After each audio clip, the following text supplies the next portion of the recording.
Great moments are born from great opportunity. Football is about controlling that anger, harnessing that aggression into a team effort to achieve perfection. It's supposed to be hard. If it wasn't hard, everyone would do it. The hard is what makes it great. All right.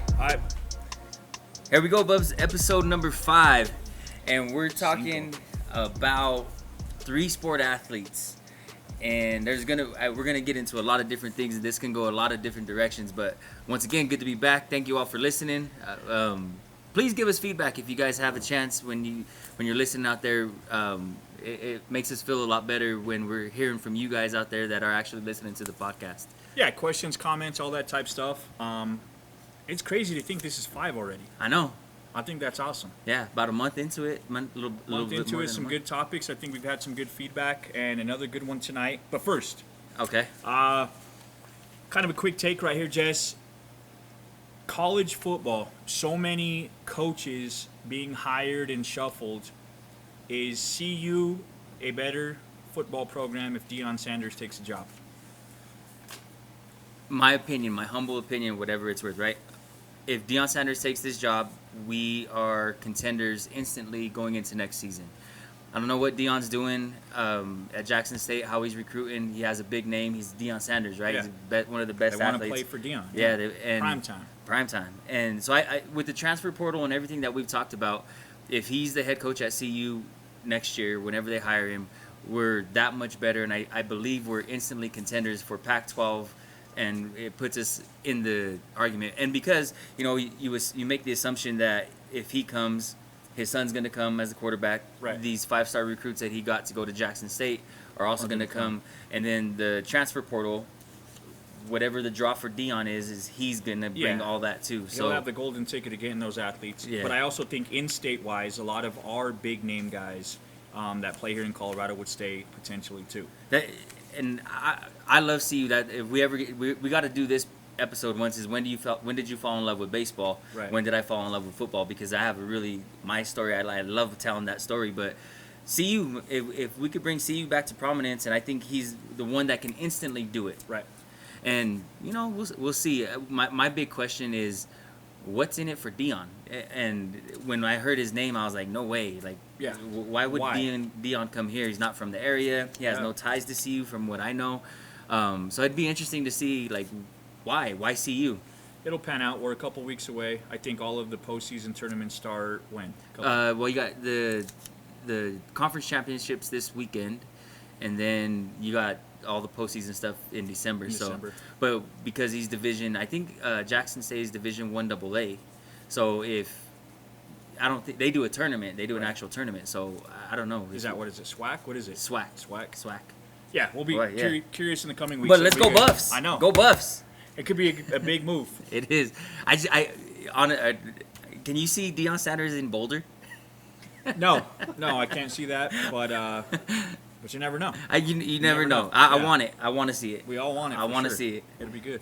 All well, right. Cool. Let's dig in a little. Let's go. Let's talk a little about, I call it the White Buffalo, the 3-sport athlete, right? Yeah. Jess, 3-sport athlete growing up? Absolutely. 100% 3-sport athlete growing up. Some of the positive things that you had. Talk a little about 3-sport athlete. I think number one, you're staying busy. You're doing something different year-round. And as you're doing something different, you're developing different athleticism.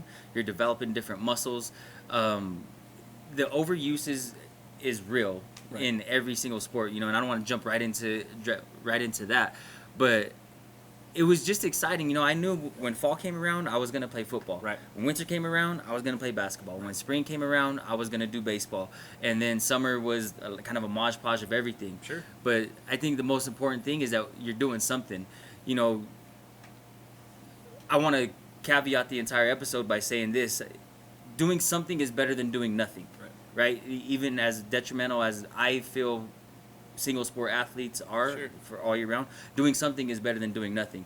But too much of anything is unhealthy. Totally agree. We talk about all of the statistics about, just long-term overusage. something to think about too is just the psychological side of it, right? Yeah. Just being kind of one-dimensional, and I see on the back end of kids just phasing out because they're just tired of it. Yeah. You know. And what we can't ignore, and I'm 40 now, Bubs. You're Big time. almost, you're Big almost 4-0, there, man, I know. And I hear the get off my lawn guy creeping into my head a little Sure. bit more, and Sure. and one thing that we have to do, and we've talked about it a lot on this, is adapt and change. And times are different. Right. They aren't the same as when we grew up and we were playing ball in the 90s. Right. Times are different, and one big difference is like leagues. Sure. How hard is it to find leagues? Kids growing up like you and I, where are these kids playing? It's almost like they've been priced out of participating in sports because you really have two options. You have low level non-competitive rec, Right. or $3,000 a summer ball. You're 100% right. We talked about it all the time. Like, our middle point was, we played PAL. Yeah. Like, we were Police Activities League. Obviously, that's no longer, and that was a big instrumental piece, I think, of why we were able to play 3 sports. Yeah. It was reasonable price point. And then we also talk about the coaching. I'm sure, so, Dick, did he coach you in all 3 sports? He coached me in football and baseball, and then we played with his son together at the Boys and Girls Club in basketball. See, like, just think about that, though, Yeah. how that was common for us, right? Yep. Because that's the same story for me. It was similar coaches that just took the head on different sports, and you stuck with the same group of kids, and you went to the same area high schools, and, Yeah. it was different. And from a coaching standpoint, what's really kind of coming to the forefront for me, and we'll talk some basketball right now, is the coaching is really diminished at the high school level. Yeah. And it's a lot of club guys that want to be head coaches. We just hired a coach, and we interviewed 3 different club guys, right? Oh, wow. And it feels like, and I can't say this 100% because there's some really good coaches out there, but it feels like because you're playing so many games over the summer, through spring and summer, Right. when do you practice? When do you develop skills? When do you develop your team? Sure. And so you're seeing a lot of, when I watch high school basketball right now, I'm seeing a lot of really fundamental bad habits showing It's just up. diluted, right? Yeah. The product has been diluted from when we played. And you're right. I think that starts from the top, though, right? Like, Yeah. if you're playing that much, when is a coach really aggressive and comes up with a good practice plan, right? Yeah. When am I able to think 3 weeks out, 4 weeks out, 5 weeks out? Because during the summer, it's just Yeah. games. I'm jumping on a plane. I'm taking a bus. I'm on this court for 4 games this day, 4 games that day. You're 100% right on the developmental side. Lacking. Yeah. And yeah, that's tough when you're seeing it at the high school level, right? Yeah, and then the other part that you see is, the coaches that have been doing it and really teaching at the high school level, not teaching class, but really Yeah. teachers of the game. You can have great athletes, but now you're getting game planned against. Yep. You're getting schemed against by Yeah. some really top-notch coaches, and it shows up. It does. It shows up when you don't make halftime adjustments, when you call a timeout and you're trying to do an inbound play. Like, it really shows up. You get exposed immediately. Yeah. And you're right, though. I think that's across the board. I know we brought up basketball, but it's across the board on the baseball side. I look at, apples to apples. When you get down into the postseason, all of those detailed parts of the game get exposed. Yep. Because, this pitching unit, the other school has that same pitching unit. Yeah. But who doesn't talk bunt coverages? Who didn't, spend the extra detail because they just relied on the firepower to get them there, right? And then also from my position now, my coaches have to be tied to a club, or else we're just not getting kids, and that's the hard part. That's unfortunate. That's where what's the oil and water? That's the oil and water, and it's just really tough to mix that right now. You have to have a strong foundation from top to bottom Right. to really mix. Because egos get involved, right? I'm the club coach. I'm bringing the kids. I need this. Right. Well, we're the high school. We control this, so Right. we need this, and you can't have this. And what it becomes, Bubs, to me, it becomes not about the kids. Right. And I'm about the kids to a fault. Like, I'm learning this about myself. Like, I want to do best for kids. Sure. And I'm learning, like, with politics and all this other stuff, it's not always, the decisions aren't always made about the kids. Right. And sports is really going that way really Oh, bad. For sure, man. I know on the baseball side, like, you're right. You said you interviewed how many club coaches for the head high school job? There were 3 club coaches, yeah. 3 club coaches. So, like, on the baseball side, we play a 23-game season, and every club guy wants to be a head baseball guy. And to be honest with you, Jess, it's for facility usage. Yeah. Like, Yes. they want to have the facility. Your club guys want to have a gym year-round and provide for their club programs. Yeah. And we just grew up in a day and time where that wasn't common, right? Our PAL guys were PAL guys. Yeah. They bought into being the step towards feeding them to the high school, Yes. right? And it was very few and far between. You get a PAL guy that would be a head high school coach or an assistant. He'd just go back and start at the next age level. Like, Yeah. how many, like, we can bring up the Larry Lopez's, I look at the Robert Salazars. Yeah. Those guys would get them all the way to 8th grade, and screw it, I'm going to go back and start them in 2nd grade and Yeah. bring them back up to 8th grade. We need They those bought into that. champions. We need those champions in the communities. We really do. Like, it's few and far between, kind of like the 3-sport athlete nowadays. Yeah, and I feel the model, in my ideal world, the model would be honestly what Columbine does at their level, right? Because they have feeder programs that are directly tied to them, Right. and they do a really good job, and it's shown. And I guess I'm talking on the football side of it. I don't know a whole lot about their basketball side and their baseball side. Yeah. But on the football side of it, since the tragedy back in '99, right? Yeah. What they've done from a public school standpoint, and like everybody talks about systems, they've been running that system since that time period. You know and what's- nobody yeah. in that community cares. Right. They're all bought into what they do, and that football youth program is developed to feed the high school. There's Right. no other purpose for that. Then they win at the youth level too. Right. But it's developed to feed the high school. And if you go around and you look around, that's just not happening. It's not common at all. But again, you bring back the egos into place, right? Yeah. Like, that is, hey, we see the success at the high school level, and those youth coaches are going to do their piece to hand them off, Yeah. right? Now, nobody wants to hand anybody off, Jess. They're mine. You know, They're mine. now the coach or the dad that's coached him since 2nd grade also wants to coach him his freshman, sophomore, and junior year, and I'm going to start a club program, and I'm going to do what I have to do. And you know, that's why it's so diluted, in my opinion. Yeah. You know. And you get back to parenting, and what's the reason you're putting your kids in sports? And I think you and I have a different perspective because we've coached at high school, you coached at college, and so your perception changes, and you understand the realities of scholarships and all these different things. Right. But you also understand the realities of what every kid is going through. So I really believe that this last decade of parenting was probably the hardest decade in the history of parenting because that technology, the Right. phones came into play, right? And nobody else ever dealt with that. Right. What came along with that was the comparing myself always to the next kid on the block who just posted Right. 30 points and put it up on their Instagram. Right. And so our parents just wanted to, my kid's that good. Right. Watch this video. Sure. And it just, again, became diluted because the purpose of putting your kid into sports was about getting that rather than it was the experience. for show, right? Yes, It was yes. for the show and not the go. I totally get where you're going with that. And you know, the crazy part of that, we talk about that 10-year span.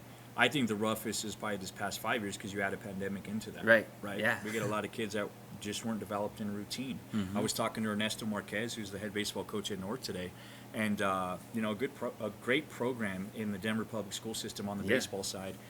And Built he's that. like, Coach, yeah, he built that from the ground up for sure.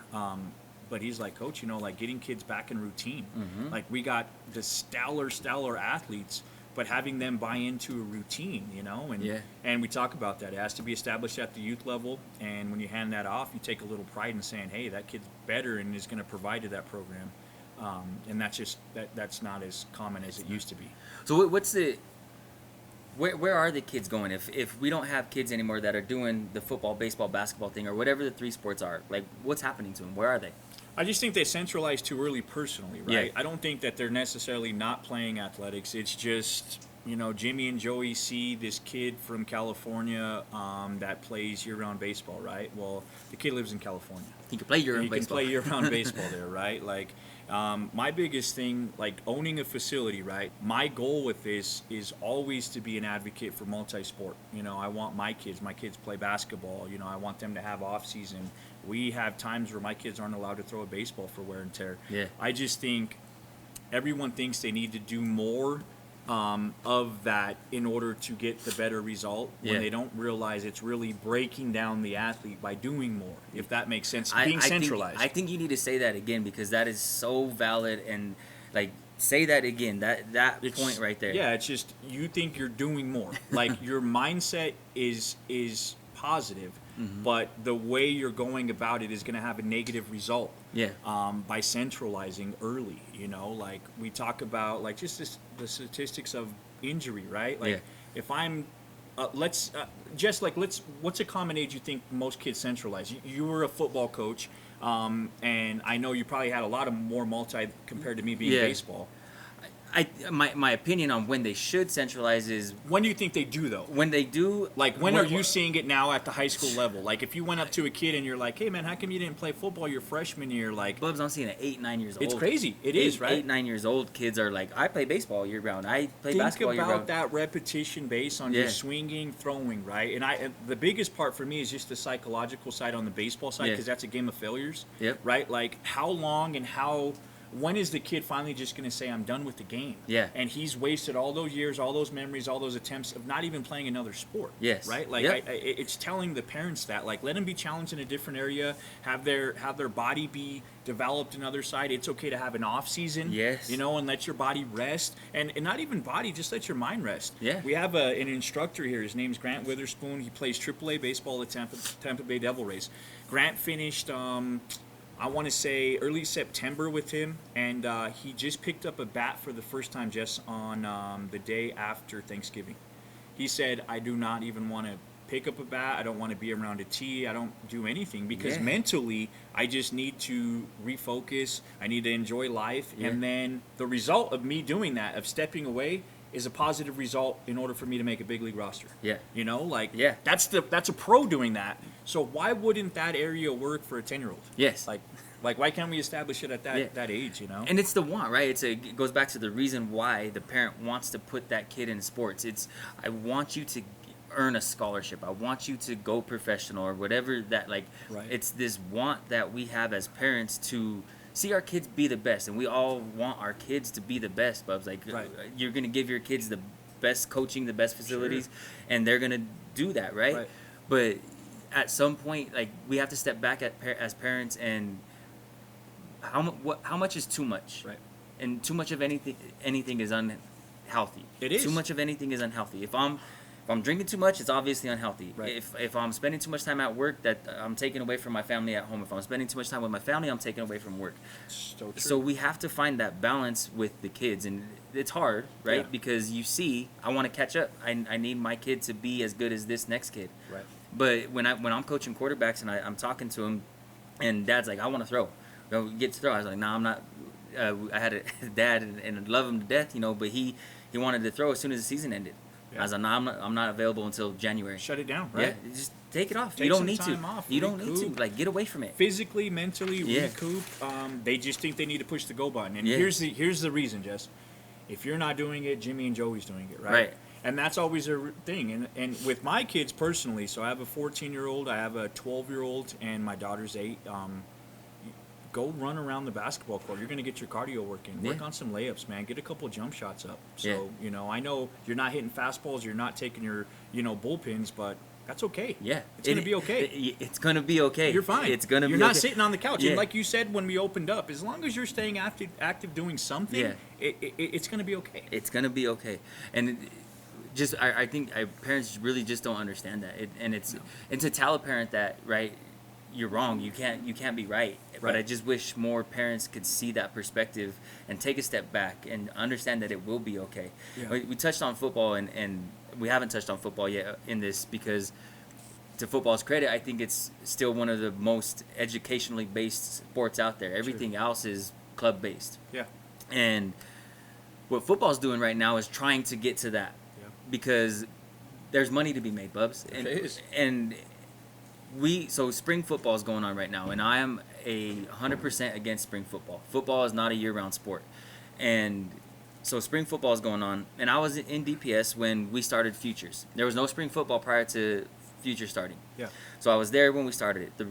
The important thing to know about why Futures was started and how it was developed, it was started because we were trying to build better connections with the kids in our area, In the community. so that way they wouldn't leave and go to the other schools. Yeah. Right. So it was a great partnership with DPS and the Denver Broncos. So we started it, and the idea was that the football coaches at the high school would coach the teams. And those teams consisted of what grades, Jess? 7th and 8th graders. 7th and 8th graders of your area feeder schools, right? Area feeder schools. So Got it. so the idea was that you could only talk to the middle schools in your area, but we had 30 uniforms. You get 30 kids. Yeah. You get them onboarded. It was a small season, but the purpose behind it was great. But what it did was it sparked interest in everybody else in wanting to start a spring football league. Right. And now spring football is popular. It's unreal. And I'm not a fan of it being a baseball guy, right? Right. Because those kids aren't playing baseball now. Right. So the numbers on our side went down, and that's a contact sport, man. You can't do it year round, Bubs. There's no way at any level. And so 8 years into futures, what I was noticing, right? So if you think about this, if a kid plays fall football, he goes in and plays spring football. Yeah. Then he goes straight into high school weights, and then straight into his first high school season. By the time they got back around to when they had the off season in that spring, they were done. I bet. We were losing kids because they weren't football players that we were getting at Lincoln, and there were other places that weren't. But we ended up losing kids because they were worn out. Like football, Wear and tear, man. football is a tough physical sport. Yeah. You need that spring to recoup. Fine, do 7-on-7. We'll get on 7-on-7 here in a That's minute. a But different world for sure. but that's where football is going to try and keep up with the Joneses, right? To get into club, they're going 7-on-7. But another thing, I don't want to get off topic. But so when we're doing that to our kids in football, and I got kids asking me now, like, "Hey, you coaching spring?" I'm like, no, I'm not coaching spring. I don't believe in it. I tell the parents straight, I don't like spring football. Yeah. I don't know how many parents. my kid's gonna play baseball. Yeah, my kid's playing baseball in the Yep. spring. We play baseball. I don't like spring football. And it's not. I love football. Yeah. Like, don't get me wrong, but what happens is like there's money to be made there. But I was like, imagine from the business. You're a business owner. Yeah. If I have an opportunity to expand and make more, Why not? why not? That's what they think. At the Why not? at the detriment. Who cares about the detriment to the kids that are actually playing? That's the horrible The feel. parents are going to pay because they want their kids in it. They want their kids better. Better. Right? They want them better. Better. And meanwhile, oh my goodness. Meanwhile, they're getting the same coaching that they got in the spring from the same guy over there, and we're jumping shit back and forth. So And then when the kid turns 14 years old and he's not playing high school football because he's burned out, that's the issue, Jess. And that's with every sport. I did some research. Okay. Let me read you a stat. Okay. There are 3.2 million football players ages 6 through 14 Okay. in 2000 prior to the pandemic, 2018. Wow. 3.2 million. That same year, there's 900,000 high school football players. Unreal number. I'm not a mathematician. I'm not going to pretend. I'm not going to try and do the percentage. That is an unreal differential. It's 2 million. That is unreal. That just say I'm done. I'm done. I'm not playing. And right, like these drop offs, like they happen, right? I don't know about 2 million happening. But those are the numbers. That's from the NFHS. The high school numbers are from Yeah. NFHS. The participation numbers for the youth are from USA Football. That's a 2 million difference. Where are these kids going? What's happening to these kids? I'm a firm believer in that football can help a kid get through a lot of stuff. Where are happening to those 2 million kids? What are they doing? That's crazy. Where do they? So we introduced spring sports or spring football because we want to do better for our business. Yeah. Okay. No, that's exactly what it is. But like we talked about, they think they have the mindset, but the result is completely bad. Yeah. Completely bad result on that. Yeah. So but then you get to high school, right? And then you get coaches, and this happens in football, baseball, and basketball. You get coaches that tell kids that I don't want you to play another sport. Yeah. I want you to play my sport. I want you to commit in the weight room, kid, during the springtime. I don't want you to play baseball. I don't want you to run track. I don't want you to do basketball. I don't want you to wrestle. Sure. I want you to get in the weight room, and you're going to get prepared for football. If parents out there, if you're hearing a coach give that type of advice, and I tell this to my coaches as an athletic director, if you're telling a kid that, you're not about that kid. Right. That is 100% about you. Selfish. That is about you. Yeah. Because if a kid wants to play another sport, let that kid play another sport. I don't know why you wouldn't support it nowadays with just eligibility reasons, right? Yeah. Hey, go get involved. Go be a leader somewhere else, and I know you're going to be eligible, right? Mm-hmm. You're not sitting at home on the couch. So let's say he's a football guy who wants to play hoops. We know his cardio is going to get good. He's going to be challenged in other areas. But my biggest thing is just the kid's active, Yes. right? Like, we're talking some of the stories I'm sure you've heard, Coach, I can't play at all. I got to work. I'm not going to do any off-season workouts because, I told you the stories I had in episode 1. They wanted to tour with bands and do stuff. Yeah. Like, go play as many sports as you can. Yeah. Like, it's only going to be beneficial when they come back and compete for you. Because I think that's the biggest word is the word compete. Compete. No one messes with that nowadays, man. Everyone's just like, you know me, Jess. I'm old school. Like, there's a winner, there's a loser. Yeah. I'm not everyone gets a ribbon type guy. I've never been that guy, and I'll never be that guy. Have your kid compete, man. Get challenged in different areas because it's only going to benefit you as a coach and as a parent, in my opinion, man. Yeah. Give yourself a break as a parent. That's what it comes down to. Give them a break. Let them compete a little, man. Yeah. On the football side of it, every college coach that I've ever talked to talked about that. I want to see if I'm recruiting a kid, right? And we had a kid that's at Shatter and just finished up his college career.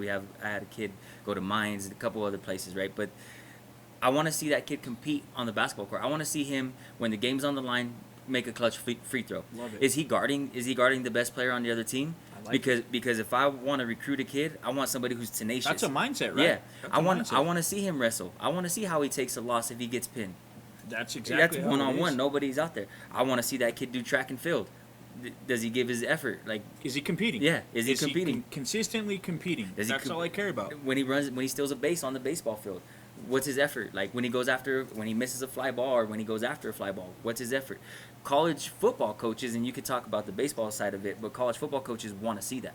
I totally agree. When we're scouting guys, like, I care about more of his views through adversity than I do of his triumphs, if that makes Yes. sense. You know, Yep. like, kid bangs a double, that's awesome. But Yeah. I'm here because he banged a double. Yeah. I want to see when he goes 0 for 3 from the plate and what his reaction is to the dugout, what his reaction is in the dugout, and what his reaction is if he's hustling out to his spot in the field. Yeah. Like, those are kids that I want to go to war with. Those are dogs that I want to have on my team and, Yep. and be affiliated with. And just that's getting diluted. Yes. It is completely diluted, and, you know, those are few and far between, man, which Yeah. is really, really crazy. But I did some stat stuff, too. Go ahead. We Oh, talked about look at us. multi-sports. 41 kids on the roster last year at Metro State University. Okay. Out of 41, 39 of them were dual sport athletes at the high school level.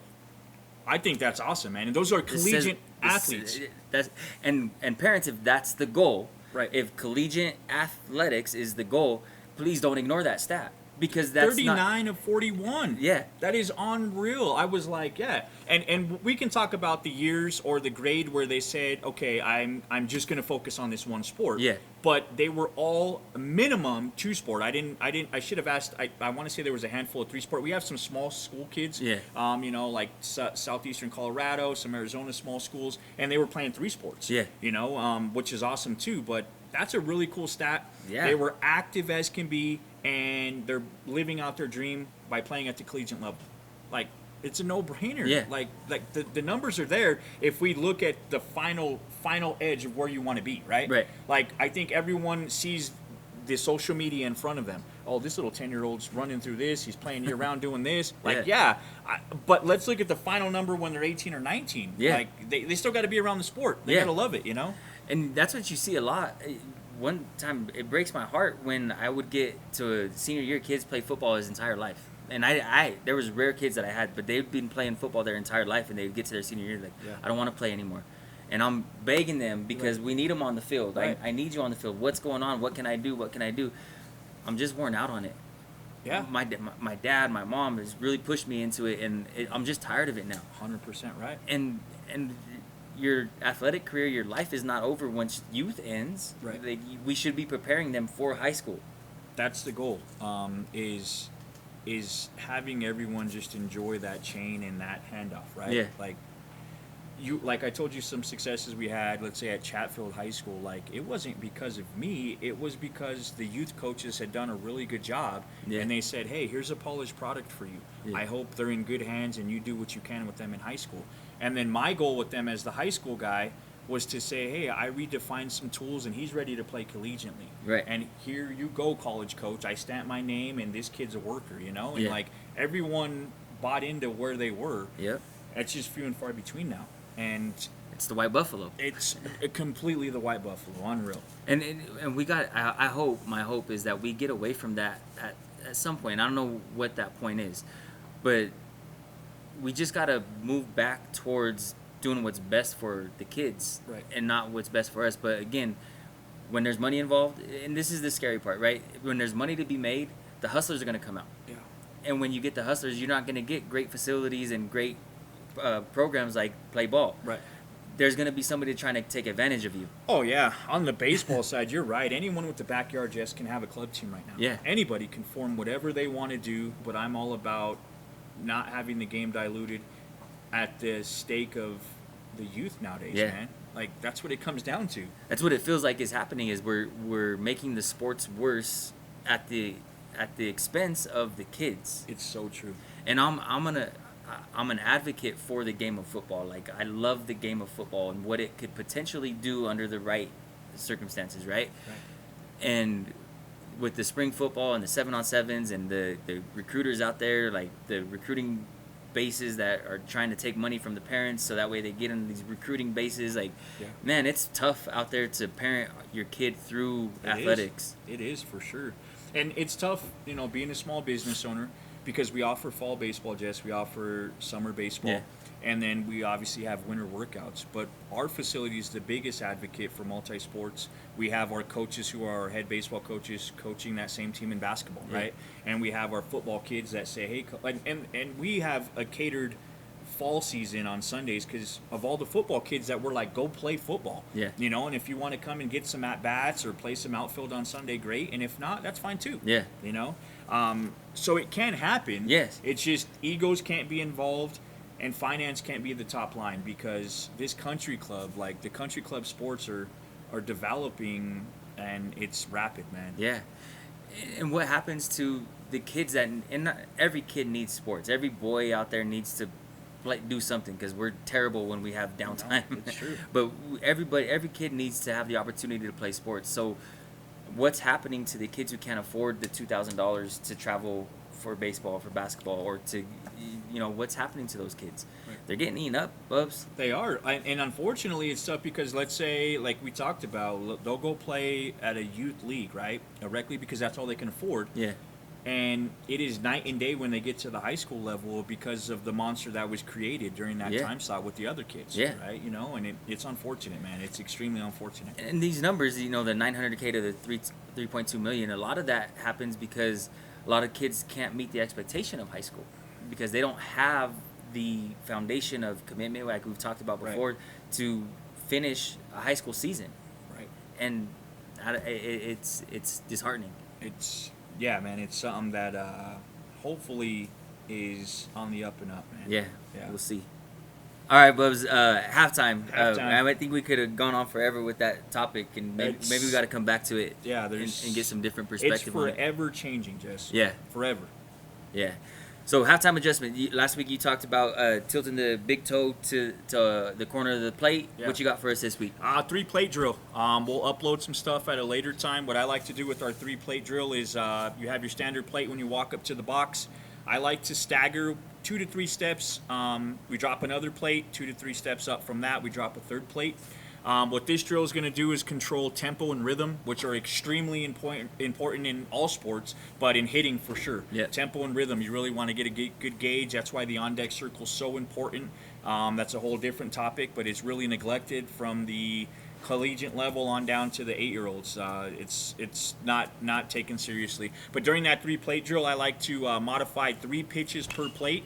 The athlete moves from the back plate to the middle plate to the front plate for a 9-pitch sequence, and they really have to make their adjustments in a short amount of time. Why parents should love this drill. I'm able just to flip the same flip over and over, and that distance is just going to accumulate velocity, and they have to make their adjustment. And then as you get older, you start at the front plate and work backwards for off-speed pitches. It's something that we do here daily. And I think it's real easy as a take-home drill. That's why I love baseball. Like the intricacies of baseball, like in those 90 feet, right, to the way the field was developed, the 90 feet, the diamond, all that stuff. Yeah. But the intricacies of hitting a baseball and the things that you can do with it. That's why you have to love the details of baseball. You have to. It's a obviously repetition-based sport, man. Yeah. What I love about it is you can be the smallest guy in the room and be the best player by far. There's no size. Doesn't There's no matter. size. It's your drive and your repetition and Yeah. your dedication to the game. Like, Yeah. you know, on the basketball side, Jess, I can be the laziest too, but I'm 7 foot. Yeah. And I'm 7 foot, man. Yeah. So I'm gonna dominate the game. Yeah. You know, like in baseball, completely opposite end of that. Yep. Which Yep. is good. That's awesome. I love that one. What you got for us So, today? last week last episode I talked about the grip power throw drill, Yep. basic drill, and I'm gonna go. We saw the video, and your lefty's a dude. He's a dude. I saw the video. I like it, man. Obviously, I'm a fan of lefties being Yeah. left-handed, but like I even saw a little drop with him. How old is he, Jess? He's 8. 8 years He'll be old. 9 in January. I love it, and they love, and it looks like they're having fun doing it, man. And that's what I really wanted to get at, and it's really hard. Like football is really hard to explain in this kind of setting. I want to get up and I want to demonstrate and stuff like that, but that's why I'm going to keep it with just quarterbacks. And those two little guys, like what I've really loved about them is they starting to love it on their own. Yeah. They still don't really want to be coached by dad, like Which is cool, too. And Yeah. I'm good with it, but they want to play and they Yeah. want to go out there and they're pretending and love it. they're obsessed with it. So that's fun for me as a dad, but to develop off the grip power throw drill, right? So you get your kid and you make sure he has his grip. He gets in that good power position where he's loaded on his back leg and then he just throwing the ball. Yeah. The next phase of that is what I call setting your hallway. So anytime you're going to throw a football, and we're talking about making consistent straight line throws, right? You have to do that before you can get into all the drops and move that. So we're talking consistent straight line throws. When you set your hallway, you want to make sure, and it's just like hitting a baseball. My lead shoulder is pointed towards my target, and the other part that your plant foot, and we call it your ankle eye. That bone that's on the inside of your ankle, that ankle eye also wants to be pointed at your target. So the drill that I'm going to show is just a drill that we do just to make sure that the kid is setting his hallway towards his target. So right now I'm looking at this Divas jersey right here. So I'm going to look at the Divas jersey, then I'm going to say right, and then I'm going to look at this pole. I'm going to say right again. I'm going to flip my hips. I'm going to look at this pole, then I'm going to flip my hips again. So I'm just giving them directionals, right, right, right, right. Sure. And every time they're flipping their hips, make sure their hallway's set. And as the older you get, it's a fundamental drill that we do all the time. And the older you get, then you add a clap to it, and on the clap, they're in throw position. Got it. So again, we're setting our hallway. We're going to build on setting our hallway, and then when you add the throw, you just make sure the grip is there and they're setting their power. So Oh, just I dig a it. little build off of that basic drill. Yeah, you're able to start at A level and then add Yeah. your A, B, C on top of that, which is really good. Yeah. I love it. Cool. All right. Final thoughts, Buzz. You know, what do you got to wrap this episode up? Biggest thing is just allow your kid to play and do whatever they like. Yeah. Whatever they're passionate about, man. You know, like an off season could be, hey, I want to try the drums. Yeah. Let your kid try the drums, man. Like it doesn't always have to be sport related for us. Yeah. And I think, you know, that just creates the future leaders of America that we need. Bro. Yeah. Like I think just seeing kids burned out, man. I've seen it at all levels, and I know I'm baseball oriented, but there comes a time where they're just tired of it. Like Yeah. my biggest story, Jess, was being at it was probably Chatfield, and I was so excited on spring break to go to Arizona, Jess. Like extremely excited. Like a week trip. I had practice sites lined up. We were in a big invitational. We had a really good team going. And my staff was excited. And to hear the stories from those athletes, like, man, I've been there. I was there when I was 10. I've been there when I was 12. Ah. Oh, I've kind of been there. Oh, yeah, I've already played at Tempe Diablo, coach. I've already done this or that, you know? Just to have that burned out feeling. And I was talking to sophomores in high school. Like not excited to. Not as excited because their youth teams had already been there, done that. Yeah. You know, like let the kids be kids, man. Yeah. You know, we don't have to take them to the College World Series when they're 12 years old. They don't have to play 95 games as a 13-year-old. Like, Yeah. you know, let them be kids. Let them have an off season. Let them be challenged. And be happy when they're competing. And take some time as a family to go spend that money that you might have spent on that season and do something together. Like do that. Big picture wise, yeah, just keep them competing, having fun, Yeah. and realize that the conversation on what they want to do, asking them what they want to do, needs to be a little more common. Yeah. My sons told me they want to play soccer. Yeah. And the football, like, no, we're not going to play soccer. Like, but you know what? Hey, we'll find you a league, go play soccer, try it out. Maybe they've got the wrong ball in their hand, and Sure. they're going to fall in love with soccer. You don't know Or until, lacrosse, Yeah. or whatever the case. Maybe they're great swimmers. Maybe they're great golfers. give them the opportunity to explore that on their own. Right. We had our time. We did our thing. And I always say, like, I needed sports. I needed football. I needed my coach at that time. I needed it. I've worked my ass off. My sons don't need it. Right. They don't need it the way I needed it. Right. So I give them the freedom to explore everything. I love They it. It get should out there. be like that. I took, and this is the hard part, right? Like diminishing participation numbers. There's a lot of different factors that go into it, and one of them is options for kids out there. Yeah. I took my son. We hosted a drone soccer tournament at our school. Oh, wow. And a drone soccer tournament is exactly what it sounds like. There's 6 kids flying drones, trying to get the drone through a little hole. Wow. And it was my youngest. It was with Lucas, and he was completely enamored by it. Love it. He told me walking out, because we were trying to, I forget where we were trying to go, but he told me walking out, I want to come to here so that way I can do that. I love it, man. So there's options out there for your kids, There is. and sports is definitely something that we got to keep pushing because it's good for our kids. But there are other things out there to help develop your kids, and the money that you spend. Like, you think about this, bub. If I put my kid in traveling basketball that cost me $2,000 from the time that they're 7 years old, you want a down payment on a house? There you go. You want a car? Right. That's all that money right there, where you got to invest some time and some money to get better at sports. I'm a private coach, right? Like, Sure. you need to do that. You have a facility, yeah. But think about how you're spending that money, and think about long term. I think we're so caught up in what's good right now, we forget about 10 years from now. The final product. Yeah. Yeah, like do some research on the final product. Yeah. Get those numbers and have that be part of the equation you're trying to, put together for your 10-year-old. Yeah. Yep, absolutely. All right, on, but it's been fun again, like always. Coach him up, brother. Good episode. Thank you. Yep.